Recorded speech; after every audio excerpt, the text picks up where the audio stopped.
વરસાદની સિઝનમાં સુરતમાં અનેક જગ્યાઓ પર ભૂવા પડ્યાનું સામે આવ્યું છે, ત્યારે ફરી શહેરના ખાંડ બજાર સૂર્યપુર ગરનાળા નજીક ભૂવો પડ્યાનું સામે આવ્યું છે। ભૂવો પડતા તંત્રએ ભૂવાની ફરતે બેરિકેડિંગ કર્યું હતું, તો આ કારણે ટ્રાફિક સર્જાય છે તેમજ વાહન ચાલકોને ભારે હાલાકી પડી રહી છે।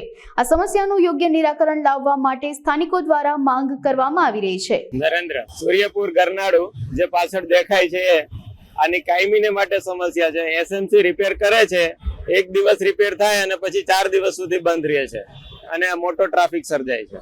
ત્યાં નીચે ડ્રેનેજ લાઈન છે અને એ લોકો રિપેર કરીને જાય છે, પણ બીજે દિવસે એની એ જ હાલત હોય છે। રવિવારે પૂરું બંધ કરીને રિપેર થયું તો આજે પાછું મોટું ગાબડું પડેલું છે। ત્યાં આ સમસ્યા રોજના માટે સમસ્યા જ છે, કારણ કે મોટી લોખંડની ગ્રીલો ફિટ કરે છે, શું કરે છે ખબર નહીં, પણ પાછી રોજના માટે બીજે દિવસે ત્રીજે દિવસે આ જ હાલત હોય છે।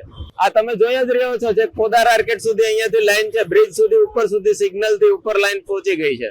માંગણી એ છે કે આ પ્રોપર રિપેર થવું જોઈએ। આજે પબ્લિક ની કોઈ પણ વસ્તુ જયારે થોડીક પણ ખરાબ થાય છે ત્યારે એસએમસી માટે મોટી તવાહી લઈને પબ્લિક ઉપર પહોંચી જાય છે, ત્યારે પોતાના જ કામમાં આવા રોજના માટે ધાંધિયા જોવા મળે છે।